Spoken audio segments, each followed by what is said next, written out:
আজকের ভিডিওতে আমি আলোচনা করব ওয়েস্ট বেঙ্গল সরকারের তুমি ট্যাক্স অফিস ডিপার্টমেন্টে বা ট্যাক্স অফিসার কিভাবে হবে। ট্যাক্স অফিসার হতে গেলে তোমাকে কি ধরনের পড়াশোনা করতে হবে, তোমার এডুকেশন কোয়ালিফিকেশন কি থাকা প্রয়োজন এবং তোমাকে কি ধরনের পরীক্ষা দিতে হবে বা কবে কবে ফর্ম বেরোয়, প্রত্যেক বছর ফর্ম বেরোয় কিনা, সমস্ত যেসব প্রশ্নগুলো থাকে সেই সমস্ত প্রশ্নের উত্তর কিন্তু আজকের ভিডিওতে থাকবে। এছাড়া তোমাদেরকে একটা কথা আমি জানিয়ে দিই, যারা যারা ট্যাক্স অফিসার হতে চাও, যাদের অনেক দিনের স্বপ্ন, তাদেরকে জানিয়ে দিই ফর্ম কিন্তু বেরিয়ে গেছে। তোমরা কিন্তু প্রত্যেকেই ফর্ম ফিল আপ করতে পারো এবং এই চাকরির পরীক্ষায় বসতে পারো এবং ট্যাক্স অফিসার হতে পারো। সমস্ত বিষয় থাকবে আজকের ভিডিওতে। আজকের ভিডিওতে মেইনলি আলোচনা করবো কোন পরীক্ষা তোমাকে দিতে হবে ট্যাক্স অফিসার হওয়ার জন্য, বছরে কবার ফর্ম বেরোচ্ছে, পরীক্ষার সিলেবাস কী কী, পরীক্ষার প্যাটার্ন কী কী, তুমি কত টাকা স্যালারি পেতে পারো, তোমাকে কোন কোন সাবজেক্ট পড়তে হবে, সমস্ত বিষয়ে ধাপে ধাপে সুন্দরভাবে বুঝিয়ে দেবো যাতে তোমাদের মনের মধ্যে কোনো রকম ডাউটই না থাকে। তো চলো তাহলে ভিডিওটা শুরু করা যাক। তার আগে আমি অতসী তোমাদের প্রত্যেককে স্বাগত জানাচ্ছি তোমাদের চ্যানেল ইয়োর স্টাডিতে। ভিডিও শুরুর প্রথমেই আমার ছোট ছোট ভাই বোন বলো, যদি আমার থেকে কেউ বড়ও থেকে থাকো, তাদের জন্য একটা বার্তা রয়েছে। যারা আমাকে নতুন দেখছো, যারা জানো না যে ইয়োর স্টাডির একটা অ্যাপ লঞ্চ হয়েছে, সেই অ্যাপের মধ্যে তোমরা ম্যাথের কোর্স পাবে। মানে ম্যাথের কোর্স কিছুদিন আগেই লঞ্চ করা হয়ে গেছে। সেখানে ম্যাথের এমন সুন্দর একটা কোর্স দেওয়া হয়েছে যেখানে একদম বলবো কি জিরো থেকে শুরু করে তোমাকে প্রো কীভাবে তৈরি করে দেওয়া হয় অঙ্কে। তুমি যে কোনো চাকরির পরীক্ষায় ধরো যে ধরনের ম্যাথগুলো আসে, যে ধরনের শর্ট টিক্সের ম্যাথগুলো আসে, সমস্ত কিছু কিন্তু ওই কোর্সে রয়েছে। আমি তোমাদের বলবো যদি ম্যাথের কোর্সটা কেউ করে নিতে পারো তাহলে যে কোনো চাকরির পরীক্ষায় অন্ততপক্ষে অঙ্ক সাবজেক্টে তোমাদের ভাবতেই হবে না, ফুল মার্কস তোমরা করে আসতে পারবে যদি ওই কোর্সটা কেউ নিতে পারো। তো তোমাদের প্রত্যেককেই বলবো যাদের ইচ্ছা রয়েছে যে ম্যাথের স্কোর ভালো করার বা ম্যাথের যে ভীতিটা রয়েছে সেটা কাটানোর, তাহলে আমি সবাইকে বলবো আমাদের অ্যাপ কী করবে, প্লে স্টোর থেকে ডাউনলোড করো। ডাউনলোড করার পর সেখানে গিয়ে তোমরা কোর্স জয়েন করতে পারো এবং কোর্স জয়েন করে তোমরা সেই কোর্সটাকে নিতে পারো এবং অঙ্কের যে বেনিফিট সেটাকে নিতে পারো। তো চলো তাহলে মেন বিষয়ে আসা যাক, ট্যাক্স অফিসার তোমরা কিভাবে হবে।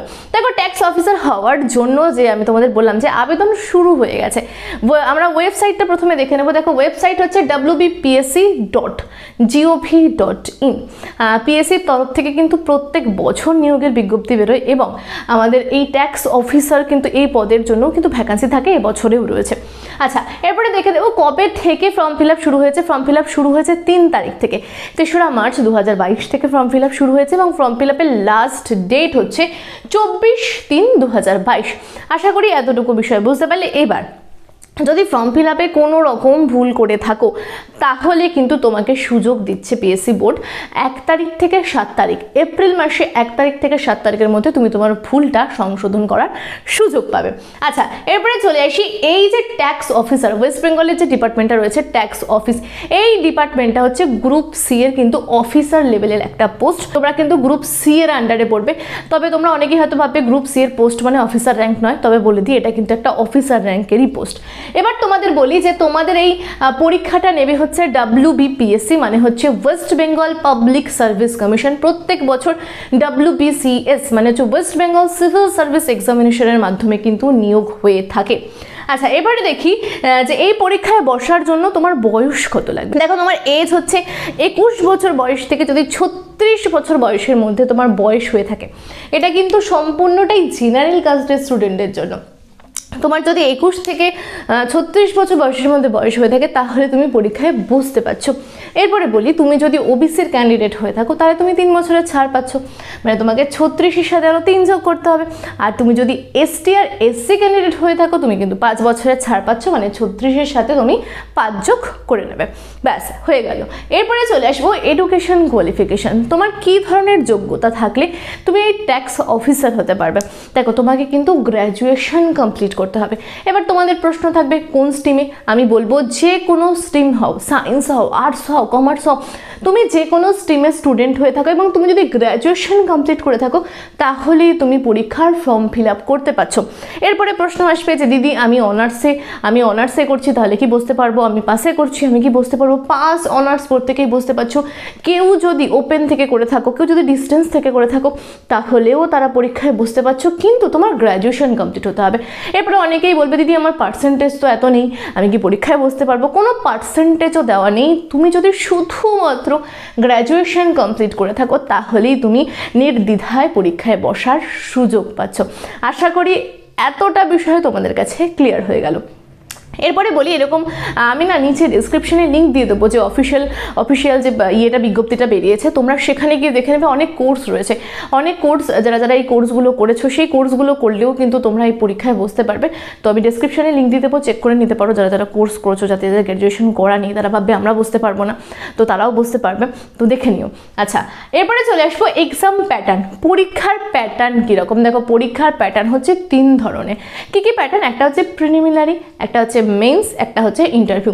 এখানে প্রিলিমিনারি পরীক্ষায় কিন্তু প্রচুর ছাত্রছাত্রী বসবে, এবং প্রিলিমিনারি পরীক্ষার মেন উদ্দেশ্যই হচ্ছে কি, দেখো সবাইকে তো আর অফিসার পদে বসানো যায় না, তো সেই সমস্ত যারা পরীক্ষা দেবে তাদের মধ্যে মুষ্টিমেয় কিছু ছাত্রকে বেছে নেওয়া যারা অফিসার পদে কাজ করতে পারবে, এবং ওয়েস্ট বেঙ্গলের যে ডিপার্টমেন্টগুলো রয়েছে সেই ডিপার্টমেন্টে তারা কাজ করতে পারবে। তো এই প্রিলিমিনারি এক্সামের মাধ্যমে কি বলতো, স্টুডেন্টদেরকে ছাঁটাই করা হয়। এক কথা হচ্ছে ছাঁটাই করা হয়।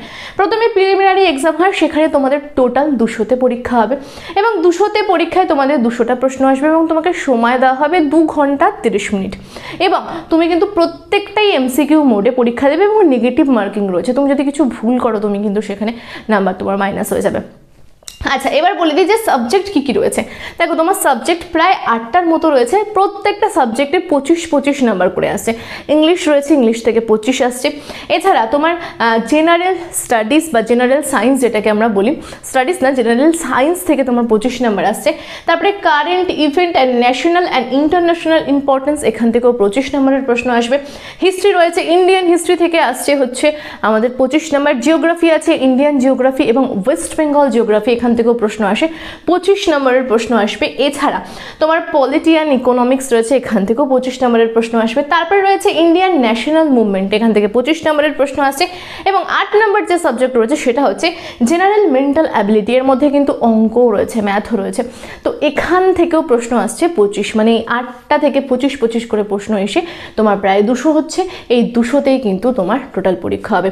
এবার তোমরা আমাকে অনেকেই বলবে যে দিদি 200তে কত পেলে আমি পাস করতে পারি?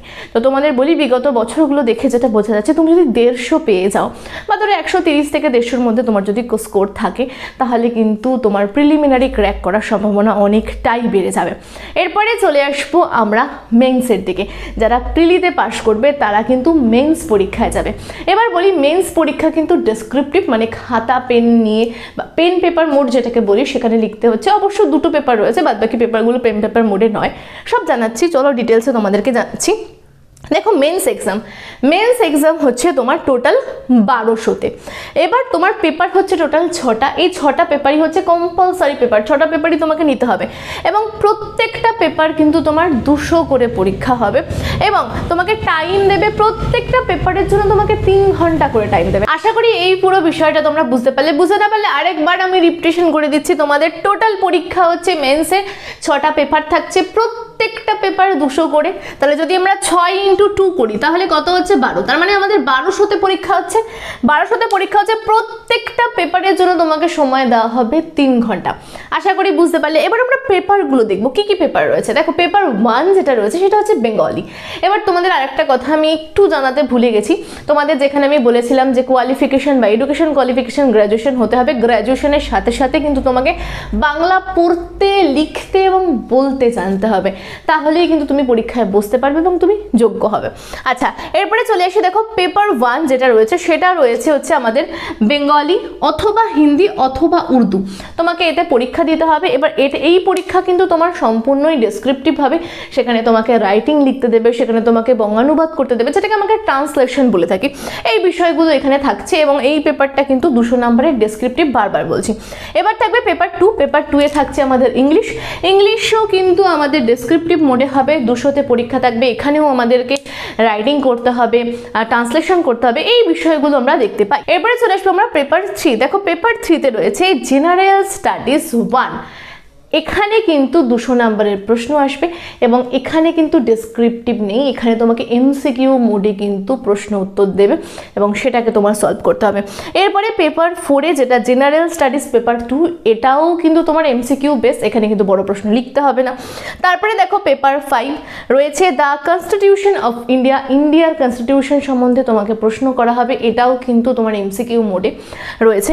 এরপরে পেপার নাম্বার 6 নম্বর যে পেপার, সেটা হচ্ছে arithmetic mathematic in test reasoning, তুমি পাটিগণিতের প্রশ্ন এবং রিজনিংয়ের প্রশ্ন থেকে তোমার 200 নাম্বারের কিন্তু প্রশ্ন আসবে। এই তোমার হচ্ছে 6টা পেপার, এই দুটো পেপার হচ্ছে বেঙ্গলি আর ইংলিশ, এটা হচ্ছে ডেসক্রিপটিভ, বাদ বাকি পেপারগুলো কিন্তু তোমার এমসিকিউ বেস। আশা করি বিষয়টা বুঝতে পারলে। তুমি যদি এই মেন্স পরীক্ষায় কোয়ালিফাই করে যাও তাহলে তুমি চলে যাবে কি ইন্টারভিউর প্রসেসে। যেহেতু গ্রুপ সি এর পোস্ট, তুমি ইন্টারভিউতে চলে গেলে তোমার ইন্টারভিউ হবে 150-তে। তোমার টোটাল কিন্তু 1350-এ পরীক্ষা হচ্ছে। এই হচ্ছে পুরো বিস্তারিত বিষয়। এবার তোমরা আমাকে অনেকে কমেন্ট করবে যে দিদি সিলেবাস কি। দেখো, ওয়েস্ট বেঙ্গলের এই যে WBCS এর যে জার্নি বা পড়াশুনো বলো, এখানে কিন্তু সিলেবাস বলতে তুমি সমগ্র একটা পুরো সমুদ্র, তোমাকে সব কিছুই পড়তে হবে। তুমি যদি একটু এই সাবজেক্টগুলো বা সিলেবাসের দিকে তাকিয়ে দেখো, যে সাবজেক্টগুলো আমি বললাম প্রত্যেকটা সাবজেক্টই কিন্তু রয়েছে, কোনো সাবজেক্ট বাদ নেই। তো তোমাদেরকে আমি বলবো যে তোমরা যদি মার্কেটে যাও, যে কোনো একটা বই WBCS এর নাও, প্রত্যেকটা অধ্যায়, প্রত্যেকটা জায়গায়, প্রত্যেকটা সাবজেক্টের বেসিকটা ক্লিয়ার করো আগে, তারপরে কিন্তু তুমি অ্যাডভান্স লেভেলে যেতে পারো। আগে বেসিক ক্লিয়ার করো, তারপরে তুমি প্রিভিয়াস ইয়ারের প্রশ্নপত্র দেখো। সেইভাবে কিন্তু সিলেবাস নেই। প্রিভিয়াস ইয়ারে যেসব টপিক থেকে বারবার প্রশ্ন আসছে সেই টপিকগুলোকে হিট করো, তাহলেই দেখবে কিন্তু তোমার ওভারঅল পড়াটা হয়ে যাচ্ছে, পড়াটা সমুদ্র মনে হচ্ছে না। আশা করি বিষয়টা বুঝতে পারলে। এবং স্যালারির ক্ষেত্রে যদি চলে আসি, 45,000 টাকা থেকে স্যালারি শুরু হচ্ছে। এর সাথে কিন্তু আরও অনেক কিছু যুক্ত হচ্ছে, ডিএ যুক্ত হচ্ছে, আরও অনেক কিছু রয়েছে। মানে মিনিমাম কম করে হলেও তুমি কিন্তু 50,000 টাকা স্যালারি পাচ্ছ। এই হচ্ছে তোমার বেসিক প্রথম স্যালারি। এবং তারপরে তো আস্তে আস্তে তুমি অনেক ফেসিলিটিও পাবে। ফেসিলিটির সাথে আরও অনেক কিছু রয়েছে, অনেক সুযোগ সুবিধা রয়েছে। এবং তুমি কিন্তু ওয়েস্ট বেঙ্গলের একজন অফিসার হিসেবে নিজের তোমার পরিচয় হবে এবং তুমি অফিসার র্যাঙ্কে কাজ করার সুযোগ পাবে। তো এই ছিল পুরো ভিডিওটা কেমন লাগলো আমাকে কিন্তু নিচে অবশ্যই জানাবে। কি ধরনের ভিডিও চাইছো সেটা আমাকে জানাতে ভুলবে না। এত দূর অবধি দেখে থাকলে অবশ্যই একটা লাইক করবে, সাবস্ক্রাইব করবে এবং শেয়ার করতে ভুলো না। আজকের ভিডিও এ পর্যন্তই। পরের দিন দেখা হচ্ছে অন্য একটা গুরুত্বপূর্ণ ভিডিও নিয়ে।